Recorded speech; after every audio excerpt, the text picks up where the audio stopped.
Demon Slayer is one of the best animes ever made, of all time. There's no denying it. Especially if you're 10 years old and have never watched another anime in your life. But other than that, the anime is truly a huge success all over the world. It was one of the few animes to make almost $500 million with its film alone, which is a hard thing even for Marvel movies nowadays. And in the US, it would be no different. Especially because of the huge number of children who don't get proper attention from their parents and therefore end up watching this sort of crap. In fact, this is exactly how I got addicted to Boku no Hero. Nah, just kidding. I don't do drugs. And today, after spending 5 years in college studying psychology to discover that my true dream was actually to be a bum who only makes videos on the internet, I'm here to tell you about the hidden psychology behind Demon Slayer. But first, let's do a recap. Demon Slayer begins with the boy Tanjiro with his beautiful family until everyone dies, except his sister, who suffers from borderline personality disorder and ends up needing to be stopped with a stick in her mouth. Literally an anime adaptation of Sigmund Freud's book, Studies on Hysteria. After his sister calms down, Tanjiro seeks help from a guy who ends up making Tanjiro his personal maid. It's literally Karate Kid anime version. Then Tanjiro breaks a rock in half with his Jedi training to show how much determination of the mind is capable of overcoming any physical obstacle. A good reference to the philosophy of the samurai that shows how much the determination of your thoughts, the prior determination of your mind and what you really want in life is capable of cutting through even the hardest of the obstacles. If you want another book recommendation, there is this book Hagakure by Yamamoto Tsunetomo or The Legend of the Five Rings by Musashi Miyamoto, which are classics of Japanese literature. But then Tanjiro ends up finding the boogeyman who was eating children on the forest. He kills him and then he becomes a ninja, finds Orochimaru dressed as Michael Jackson, promises to kill him, and then finds Galadriel, but her helper wants to kill Tanjiro now. Then Tanjiro kills 2 more demons and sets off to his ninja adventure, where he meets more friends and starts winning battles with the power of friendship. But then villains keep appearing and doing evil things, but oh no, the villains have set past, and that's why you should feel sorry for them now. Then you feel sad, then Rengoku dies, Nezuko dies, Kagaya blows himself, and half of the Hashira also go down the drain. And that's it. That's the best summary that I could make and that you will get from Demon Slayer. Now, one of the most interesting things about this anime, which are many as you can see, is the person who wrote this anime, or more specifically, the way she, the author, ended up deciding to write it. Because Demon Slayer uses 2 premises to write both his work and the characters. First one is the duality of the characters, where everything seems pretty black and white. There are villains and there are heroes. There are good guys and there are bad guys. If you go to a personality database and end up looking at the personality type of the author, you will see that many people will say that she is an INFP. And if you don't know what that means, it doesn't matter. What matters is normally that authors and directors who have this type of personality really like to create this dynamic of good and evil. For example, Hayao Miyazaki from Studio Ghibli. Almost all of his films end up having almost this very defined situation of who is good and who is evil, and then that good always ends up prevailing no matter what happens. There is J.R.R. Tolkien, who literally bases the entire Lord of the Rings on this premise. Despite all the depth of the work, if you were to summarize it, it would be exactly like this. There are heroes and there are villains, and good always prevails. George Lucas based the Star Wars story only in the premise of the Jedis and the Siths. And even though some Jedis can become corrupt, they always end up being the good guys in the end. Even Masashi Kishimoto, creator of Naruto, has somewhat a similar personality too. And the point is not to say that Demon Slayer has hero and villains, because almost every story you will watch will have something similar to that. The point here is to say how constraining this division between good and evil in the series can be. The villains are always evil, and the heroes are always good. And this well-defined dynamic ends up being what perhaps ends up making people like the anime a lot? Who knows? But there is a catch, because in the same way the author tends to be typed with this personality type, she also tends to have a clash with another personality type, which is INFJ. While INFPs care more about the values of the right and wrong, the good and evil, INFJs, even though they like this too, they end up having an additional factor. Because INFJs will always work with what is called symbolism. Joseph Campbell, author of The Hero's Journey, who based his book on Carl Jung's works, a great scholar of mystical, mythological, and religious symbols, are both of them, in fact, people of this personality type.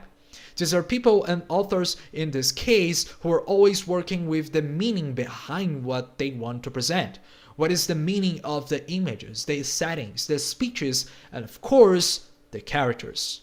Another example of this is the author of Fullmetal Alchemist Brotherhood, who I intended to make a video about later. She soaks the manga and the anime with symbols of transmutation, metaphors, phrases, and concepts, all with a meaning that most of the time, not even if you watch the anime 3 times, you will understand. The same goes for the author of Monster, Naoki Urasawa, who is revered as precisely because of the metaphorical things he put in his work, in which each character and each gesture they make perhaps symbolizes and represents something that is not just what is seen in that specific scene. Akira Kurosawa, Tarkovsky, Lars von Trier, and Stanley Kubrick, more or less, are also film directors who do exactly this very well. And here in Demon Slayer, the same thing happens, because even though there is this priority of good versus evil, the author manages to take this to an extra step of giving a symbolism to each character, which explains this clash of knowing whether her personality is INFP or INFJ. And here's why. Each character in Demon Slayer could represent, in addition to their motivation of good or evil, a will or a value. In this case, a positive value if they are a hero, or a negative one if they are a villain. For example, in addition to having this main theme of perseverance, you also have the main protagonist representing precisely this, the archetype of the anime protagonist, which is that guy who never gives up, who no matter how many times they put him down, he will keep moving forward, he will resist, he will persist. In other words, Tanjiro is a positive value that represents this perseverance and persistence, no matter the challenges. Although he has some scenes of compassion here and there, it is clear that this perseverance is his greatest attribute. For Nezuko, you ironically have this aspect of purity, because although she is young, beautiful, and even a baby or a child in some scenes, she also is infected by a demon virus that ends up transforming her into an adult, powerful and well-endowed woman. Now remember, this was written by a woman as well, so she knows what she's doing here, which could also be a representation of femininity or puberty, which is quite common in this type of character. But this aspect of purity is also represented by the mission that Tanjiro has with her, which is to find a cure, something that will really purify her to the point that she can even go out to the sun without being burned. But anyway, Rengoku, who is one of my favorite characters and many people's too, is clearly a representation of the inspiration and motivation that people have. While Tanjiro persists despite everything, Rengoku is much more than persisting. He is always excited, always on fire, so to speak. Mitsuri is clearly love as a positive value that people should have. She is there in love with almost everyone, admiring everyone, and this ends up being a positive value as well. Once that this is something that gives her all of the strengths and powers that she has. And so it goes. Gyomei is meditation and calm, always waiting for the right moment to attack, exactly like the determination of the samurais, but also the determination of the mind that Buddha himself preached, as the Dharmapada, one of the greatest Buddhist scriptures, shows. Uzui is extravagance, or perhaps loyalty. Zenitsu is courage, or the overcoming of fears through it. Inosuke is the animalistic instinct that exists within us and that gives us power. Something that Nietzsche also promotes a lot, for example, when he talks about the beast within. And also how many of us in current civilization have lost this part and therefore end up in nihilism because of that. The villains at the same time are also showing the same thing. Muzan is clearly the cliché of control and obsession. He is the villain who always has everything and wants everything, and shows how this is actually a very negative value to have. And this is a cool thing, because while the positive values or the heroes embody what perhaps you and I should have in and value in our lives or in people around us, as the characters themselves do, the villains, on the other hand, will be these negative values that would be not so good to have, or that we should really get rid or cut out of our heads, as the heroes themselves tend to do with them. Then you have the representation of lust, of temptations, especially sexual ones, through the Oiran woman Daki, who is a real hottie, by the way. You have narcissism and presumption by Gyoko, who is always thinking that he's better and superior to others through art, something very common to see in artists and famous people in particular. You have Doma as well, who is the embodiment of cynicism and even postmodernism even, always relativizing everything and living in a complete lack of values. You have Hatengo, with victimization and self-pity, but which is just a disguise for excessive anger, resentment, and spite. And this is why he always lives in the shadow. Actually, all of the demons do.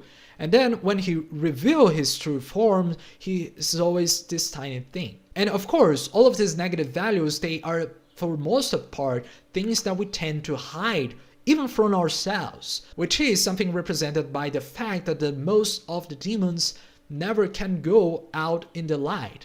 Because if you express yourself, or if you admit these negative feelings and values that you have or that you should not have, then they disappear once you get this consciousness of them. In analytical psychology, consciousness is also very related to the concept of the sun, which could be a very good and interesting relation in here. Now, of course, I would not be able to do an analysis of each one of those characters in a single video. I would probably need one video for each of those characters. Maybe I do one for Rengoku, or maybe Akaza, who knows. It depends on how well this video will be received.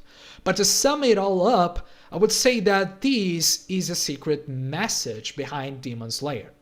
Everyone here represents something, whether a positive value that we should have, like in the heroes, or a negative value that we should avoid having, or at least put it into the sun as seen through the villains. And that's it. That's my Demon Slayer video. If you have any recommendations of another anime or even character to make an analysis of, you can write down in the comments, and goodbye.